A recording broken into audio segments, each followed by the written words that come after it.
누구에게나 살면서 가장 중요한 것 중에 하나가 바로 건강입니다.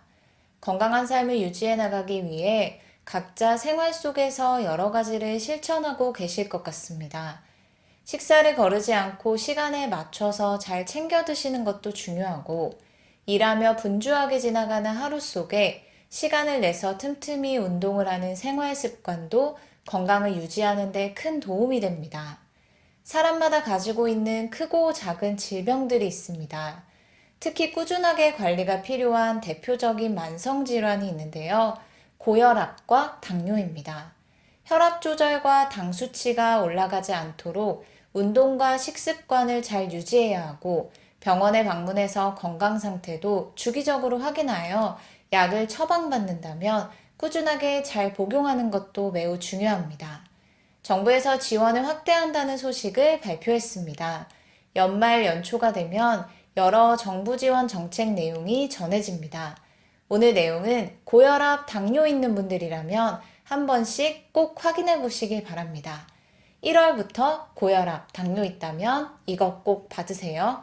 정부에서 국민들에게 어떤 지원을 어떻게 확대하는지 등 관련 주요 내용이 궁금하신 분들은 오늘 영상을 통해서 꼭 확인해 보시길 바랍니다.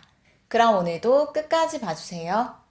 건강관리에서 가장 중요한 것 중에 하나는 스스로 꾸준하게 건강을 관리할 수 있는 습관을 가지는 것입니다. 식습관, 운동 등을 어떻게 병행할지 계획을 가지는 것이 필요하고, 시간을 들여서 행하는 과정도 반드시 동반되어야 합니다. 하지만 생각보다 무엇을 어떻게 해야 할지에 대해서 잘 몰라서 건강관리에 어려움을 겪고 계신 분들이 많다고 합니다.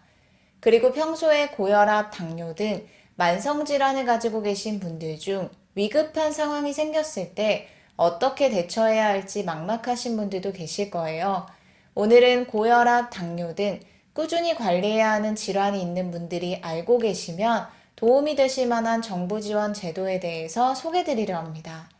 내년부터 지원을 확대하는 정부 지원 소식에 앞서 평소 본인 혹은 부모님 등 가족들이 고혈압, 당뇨가 있다면 미리 꼭 알고 계셔야 하는 아주 중요한 정부 지원 제도에 대해서 안내해 드릴게요. 가족과 함께 거주한다 하더라도 모든 시간을 늘 함께 지내지는 않습니다. 하루 중에서 홀로 지내야 하는 시간도 생길 수 있죠. 그리고 홀로 지내는 고령자분들도 계실 수 있습니다. 살다 보면 누구에게나 위급한 상황이 발생할 수 있습니다. 응급처치를 받아야 한다거나 병원에 이송해야 하는 다급한 상황이 생겼을 때 신속하게 도움을 받을 수 있는 곳이 119입니다.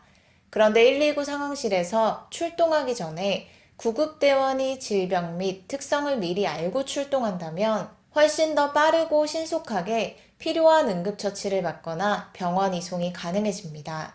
그리고 보호자도 환자가 응급 상황이 발생했다는 정보를 빠르게 알 수 있는 것도 매우 중요한 부분인데요. 정부에서 지원하고 있는 서비스가 있습니다. 바로 119 안심콜 서비스입니다. 미리 안심콜 서비스를 신청하면 신청할 때 평소 가지고 있는 질병이나 특성 등을 입력하게 됩니다. 개인정보, 병력, 복용약물, 보호자 연락처 등을 입력한 후 신청합니다. 그래서 해당 번호로 119 상황실로 응급상황 출동이 접수되면 미리 신청 시 입력한 환자 정보를 구급대원이 확인할 수 있습니다.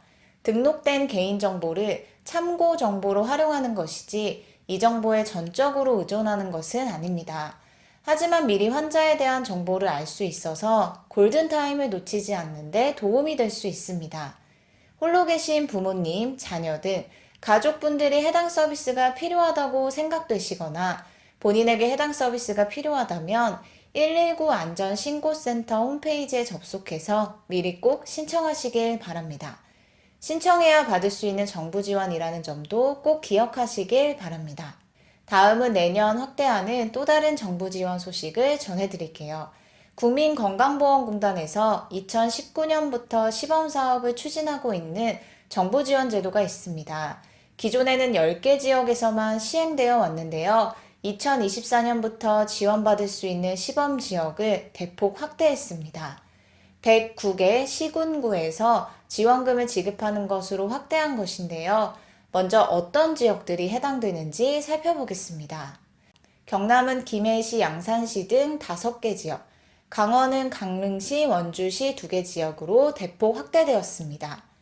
2019년부터 시범 운영을 하고 있는 정부 지원 사업은 1차 의료 만성질환 관리 시범 사업으로 스스로 건강생활을 실천하거나 의원에서 시행하는 질환관리 서비스에 참여할 경우 건강생활 실천지원금을 지급하는 제도입니다. 신청을 통해서 참여 가능하며 1년간 최대 8만 포인트 적립이 가능하고 적립된 포인트는 지정된 온라인 쇼핑몰에서 사용 가능합니다. 포인트는 건강생활 실천 활동 및 건강 개선 결과에 따라 지급되고 내년 하반기부터는 지급받은 포인트를 동네 의원 등에서도 사용할 수 있도록 개선할 것이라고 합니다.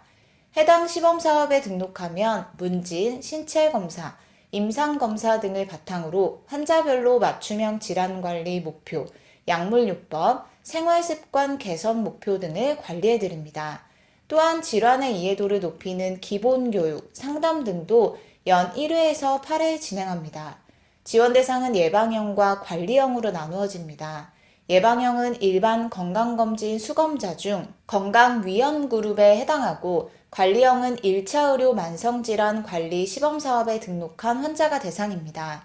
관리형 시범사업 지역과 1차 의료 만성질환 관리 시범사업 지역과 일치한다고 생각하시면 됩니다. 2023년 4월 누적 기준으로 약 59만 명이 참여하고 있는 정부 시범사업인데요. 내년부터는 시범지역을 10개에서 109개 시군구로 대폭 확대한다고 하니 그동안 관심 있으셨던 분들이 참여해보시면 좋을 것 같습니다. 신청 방법은 신청서를 해당 의원에 제출 혹은 건강보험 앱을 통해서 작성하고 제출하시면 됩니다. 건강생활 실천 지원금제 시범사업은 국민들 스스로가 걷기, 자가측정, 교육 등 실천을 통해 건강관리를 할 수 있도록 돕는 만성질환 관리 서비스입니다. 실천을 통해 더욱 건강한 삶을 살아가고 실천과 개선 정도에 따라 지원금 지급도 받으시면 좋겠습니다. 오늘 영상도 끝까지 봐주셔서 정말 감사합니다. 구독과 좋아요, 알림 설정 꼭 부탁드립니다. 감사합니다.